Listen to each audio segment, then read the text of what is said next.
K'obuseegu akalala kaafulumye wabula ateeberezebwa okuba nnyineko akegaanye.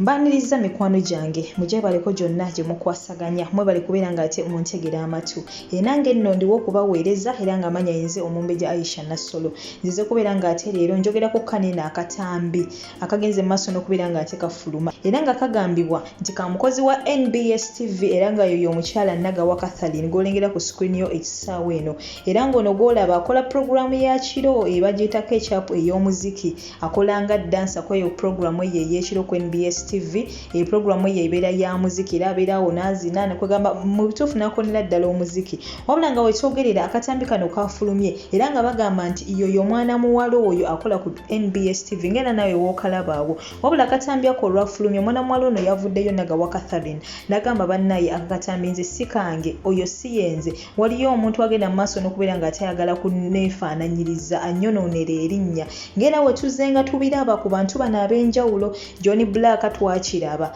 waliwo omuntu akatambi akaafuluma ng'olabira ddala John Black yennyini wabula ate abalala ne bagamba akoli omuvubuka oli eyeefaananyiriza John Black ffenna gwe tumanyi akoppa John Black ennyambala enviiri almost buli kimu wabula n'omuvubuka n'avaayo ng'akaba amaziga mayitiivu n'agamba nze oyo si yenze simanyi kati awo ne bitulema ottegeera akatambi ku bonna kaali kaani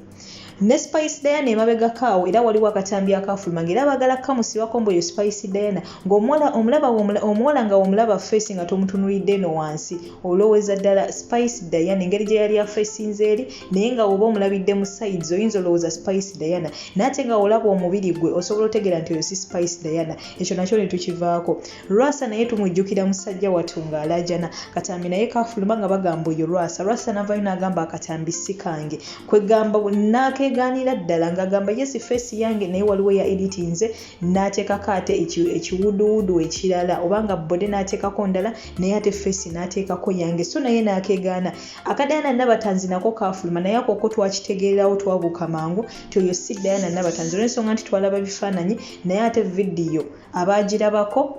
nga si Diana Nabatanzi ng'oyo omuntu omulala awedde emirimu so bannange simanyi lwaki ekintu kino eno kigenze nnyo mu maaso ekyokubeera ng'abantu bavaayo ne baagala bonoonera abayimbi amanya ba celebrities abakozi b'oku TV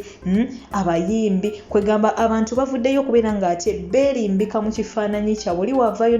n'afuna engeri yonna yonna gy'asobola okumwefaananyirizaamu ng'akola ebyekisiru ng'ayonoonera oli erinnya ebimu byatulema ottegeera oba ddala abo be baali bannyini b'okugeza ng'aka John Black ne Rwasa byatulema ebyo byo okutegeera kyekyamazima wabula ng'ate abamu munnange bo tukibuukiddewo ne tugamba oyo si yeye era ne tukitegeera wabula bba abalala kyatulema okubeera nga tukola ki nga tutegeera wabula nga kavidiyo kano tekannafuluma mu bujjuvu bwako wetwogerera twakafunako bifaananyi byokka era nga bagamba nti kavidiyo kajja kufuluma era nga kavidiyo ako ekanaba kafulumye tujja genda mu maaso n'okubeera nga ate tukola ki tukakolako analysis tutegeere ddala yoyo omukyalo yayogerwako Nagawa Catherine oba muntu mulala yali mu kavidiyo ako era nga wetuzenga tukola ku ki ku buvidiyo bwonna obuzenga bufuluma kale nno munnange bye byate ebikwata ku katambi ako wabula nga si byangu ebigenda mu maaso mu ggwanga lyattu Uganda bannanga abantu mulekerawo okubeera nga ate mwefaananyiriza abayimbi mulekerawo okubeera nga bambi mubonoonera amannya kubanga ekyamazima kiri nti batwala obudde bungi bateekamu ssente nnyingi okubeera nga ate bazimba amannya gaabwe so wenna avuddeyo okubeera nga ate oli mwetegefu okwonoona erinnya ly'omuntu sooka weebuuze wa gy'avudde olowoozamu nga mutuufu olaba gy'avudde wala ne waba kumpi bambi tomwonoonera linnya wabula naawe ezimba eriryo oba si kyo bireke muwagire oba omwesonyiwe naye ate bambi tokola ki tomwonoonera ekyo kyatandiseeko wabula nga bye byate munange bigenda mu maaso kyengenda okusaba muganda wange kimu subscribe nga teekako akadde like nga vidiyo eno commentinga munange osobola okubeera nga ate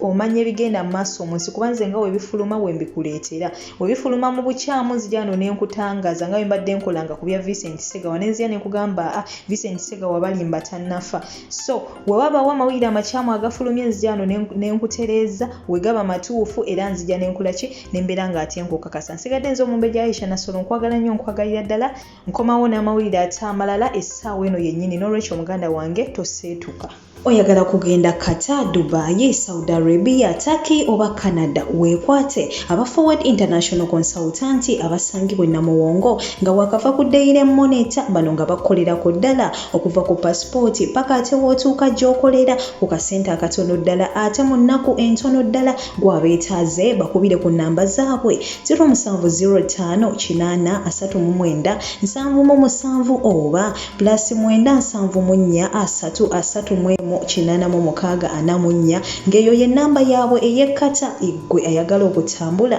weewala abafere ng'okolagana ne Forward International Consultant.